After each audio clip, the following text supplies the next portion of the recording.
My name is Michael Davie. I'm a documentary filmmaker, and in 2003 I was sent to Liberia in West Africa for National Geographic Explorer, and I had one of the most powerful experiences of my life. Liberia is a country that was created by freed American slaves in the mid-1800s, so the people of Liberia have always felt a very close affinity to the United States. Civilians were dying by the thousands in this conflict, and Liberian people felt like America wasn't responding. We've just dropped the car at the hotel and we're making our way up to the American Embassy just up here. We've heard that there are 17 dead bodies outside the American Embassy. The Liberian people have put them there on display as a kind of appeal to America, come and help us. We rounded a corner. We saw this huge knot of people, maybe 200 people gathered outside the American Embassy. They were screaming, they were shouting, they were hurling rocks at the gates of the embassy, and people were running down the street past us, covered in blood, screaming and hysterical. Hands were tearing at my shirt and hands going into my pockets, and people shoving and shouting and screaming in my face. They forced us up the road, pushed us into the pile of bodies. I'm actually quite thin-skinned and I don't like death. I managed to sort of hold myself together till I saw one woman in particular. That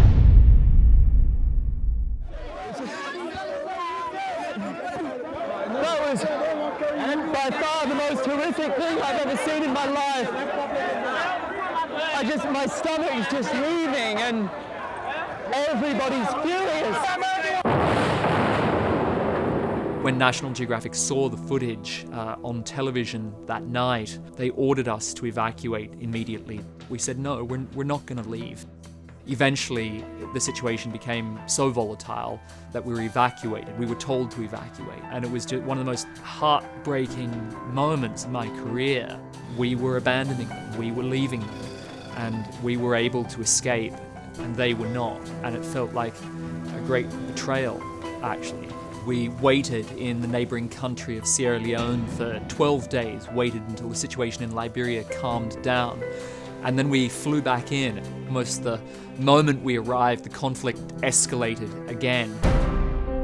The rebels continued to lay siege to the capital, Monrovia, and people trapped inside Monrovia were in a very dire state of hunger. They hadn't been able to get access to food for weeks.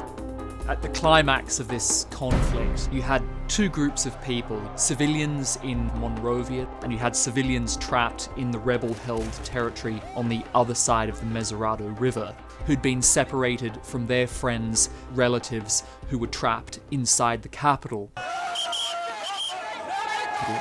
Eventually, when President Charles Taylor agreed to step down, a second agreement was made that the bridge connecting the capital to the rest of Liberia would be opened and people would be allowed to cross from one side to the other. I managed to get myself, along with the other members of my team, onto the middle of the bridge as the bridge was supposed to open, and it was the most extraordinary day.